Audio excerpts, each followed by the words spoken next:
Hey y'all, thanks for clicking on this video. If you want to see how I sublimated this tea, make sure you keep watching.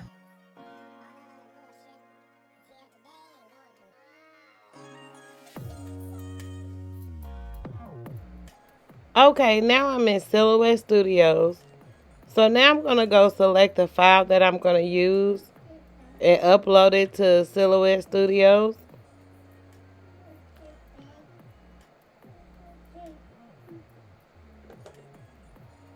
Now the image is much larger than I'm going to use.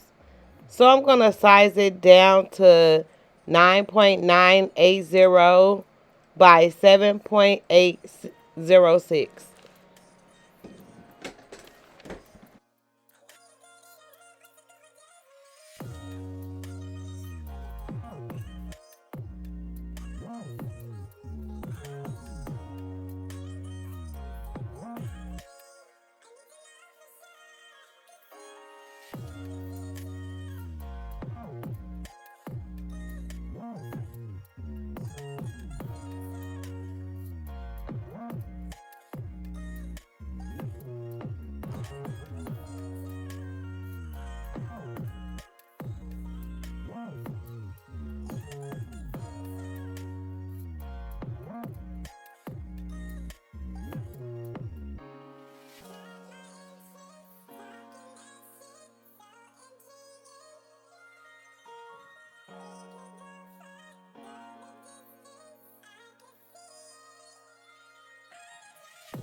Once I have it where I want it, I'm going to go ahead and print it.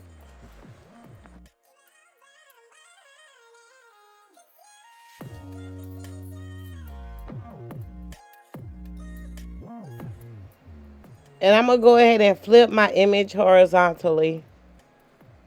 And now I'm going to print it. Okay, y'all, so in this video, I'll be using this 100% polyester shirt made by Cricut.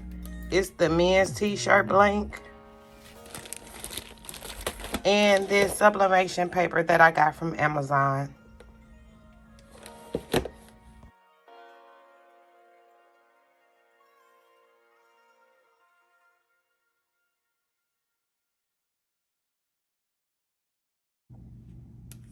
Okay, now I'm back with my printed images. I just want to point out a few things. I had to print this image twice because when you're using Silhouette Studios, always make sure you show the print borderline, because it cut off my image because I tried to print at 10.75 by 825. But that was incorrect, because if I would have had the print border on, I would have knew that my image was gonna cut off. So when I realized I had it cut off, I had to go back in and turn it on. Now the image is printed at 9.9 by 7.8, and you see it captured everything. Okay, I just wanted to point that out. Okay, now I have my heat press heated at 385 and 40 seconds. Now I'm just gonna open up the shirt.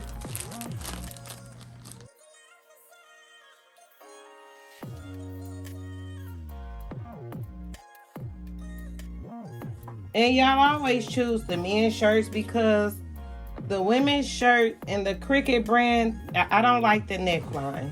So I'm gonna press the shirt down the middle.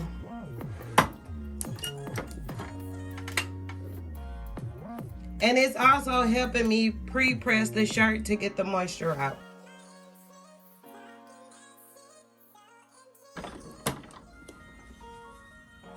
I'm gonna do the other side.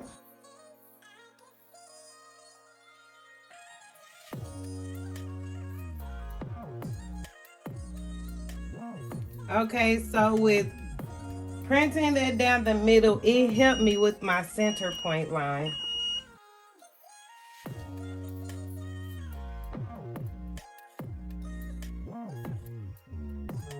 So now I'm just gonna take the image and like fold just some little pieces. I'm just gonna fold it like in the middle. And I see some ink spots on the corners. I'm gonna just cut those off. And we're gonna be putting butcher paper on the inside of the shirt, just so the ink doesn't bleed over to the other side of the shirt.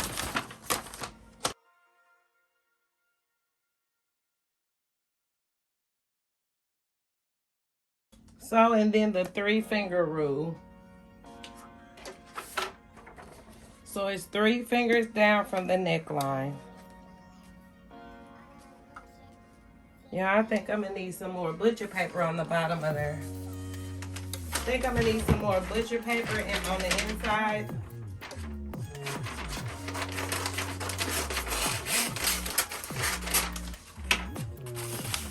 I just want to make sure that my image doesn't bleed on the back of the shirt.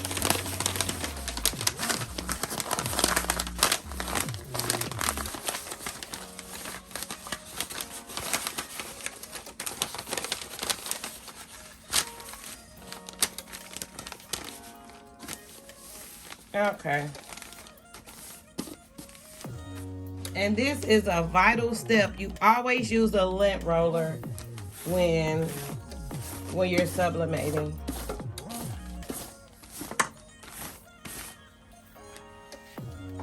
Yeah, look how some got on my shirt. What the heck is that? I don't wear white because of that. I didn't even put the shirt on yet and it got a stain on it. So, okay, here is our little crease lines. So we're gonna go 3 down.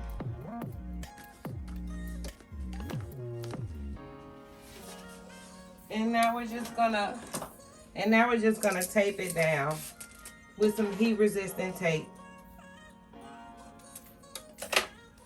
I just got this Cricut brand heat tape. This is my first time using it.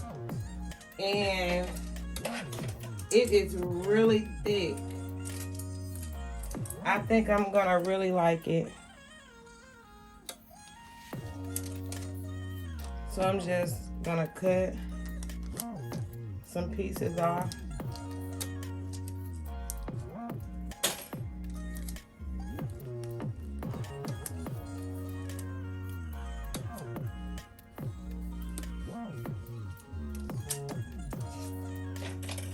This is just so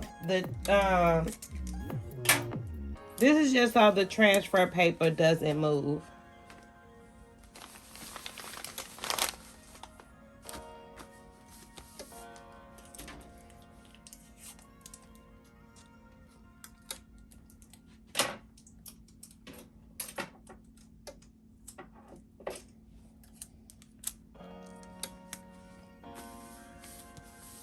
Alrighty. So now we need a piece of butcher paper on top.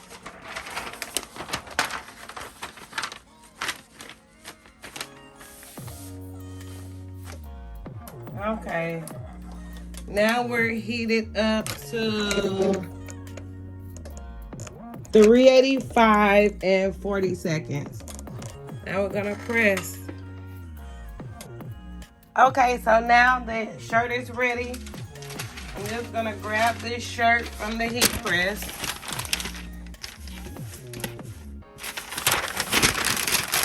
And I always throw the paper away because it may not look like it have ink on it, but it could really mess up your garment. If you trust me, I've tried to do it and I messed up some stuff like that. So never reuse. Okay, so let's look at this shirt together.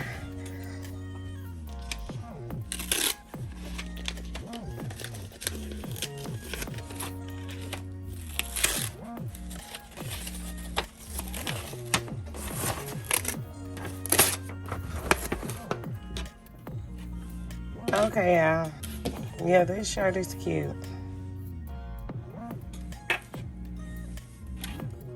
Before I end this video, someone made a comment saying they know that every project is not perfect, and what should they do with when they mess up a item, or this is what I do. So I feel like, okay, the colors are real pretty, they're vibrant, but I feel like it could have been better.